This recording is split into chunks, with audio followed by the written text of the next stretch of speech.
வணக்கம் நண்பர்களே, இந்த வீடியோவில் நம்ம ஒரு சோகமான செய்தி தான் பார்க்க போகிறோம். ஐயோ கடவுளே, அவங்களோட மனசு என்னமா துடிச்சிருக்கும். திடீரென பயந்து வந்த பிளாஸ் ஃப்ளட் வெள்ளம் நேபாளத்தை உலுக்கிய வெள்ள வீடியோக்கள். வாங்க என்ன தகவல்னு பார்க்கலாம். முதன்முறையாக நம்ம சேனலை பார்க்குறீங்கன்னா சப்ஸ்கிரைப் பண்ணாதவங்களாம் சப்ஸ்கிரைப் பண்ணிக்கோங்க. பெல் பட்டன் சிம்லமைக்கி நம்ம சேனலோட நோட்டிஃபிகேஷனை எனபிள் பண்ணிக்கோங்க. நாங்கள் போடுற வீடியோ எல்லாமே உங்களுக்கு உடனுக்குடனே வந்து சேரும்.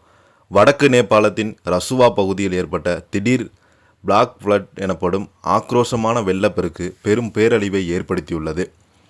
பனிப்பாறை சரிவு, நிலநடுக்கத்தால் ஏற்பட்ட நிலச்சரிவு ஆகியவற்றை வெள்ளத்துக்கு காரணமாக இருக்கலாம் என சொல்லப்படுகிறது. ஆற்றில் உருவான பிரம்மாண்டமான தடுப்பு உடைந்ததை தொடர்ந்து வெள்ளம் சில நொடிகளிலேயே பெரும் வேகத்தில் பாய்ந்திருக்கிறது.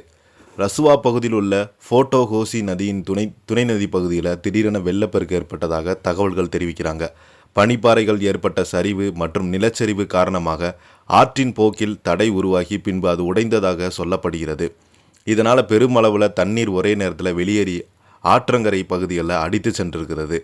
இதையும் நடுங்க வைக்கும் காட்சிகள் எல்லாமே வெள்ளத்தின் தாக்கத்தை காட்டும் பல வீடியோக்கள் சமூக வலைதளங்களில் வேகமாக பரவி வருகிறது.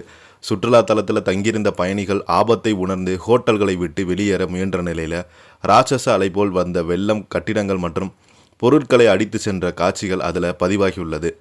பெருவெள்ளத்தால் அந்த பகுதியில் வீடுகள், கட்டிடங்கள் உள்ளிட்டவை கடுமையாக சேதமடைந்தது. வெளிநாட்டில் மற்றும் இந்தியர்கள் உட்பட நூற்றுக்கணக்கான பயணிகள் தற்போது நிலை குறித்து முழுமையான தகவல்கள் வெளியாகலை. இதையடுத்து இந்தியா நேபாள எல்லை பகுதியில் பாதுகாப்பு படையினரும் மீட்பு குழுவினரும் தீவிர கண்காணிப்பில் ஈடுபட்டிருக்கிறாங்க.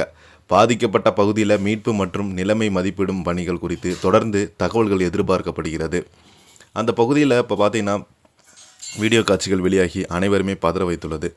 இந்த வீடியோ பற்றி நீங்கள் என்ன கருத்துக்கள் பதிவுறீங்கன்னு கீழே உள்ள கமெண்ட் பாக்ஸில் மறக்காமல் பதிவிடுங்க. இந்த வீடியோ பிடிச்சிருந்தா லைக் பண்ணுங்கள், ஷேர் பண்ணுங்கள். நன்றி, வணக்கம்.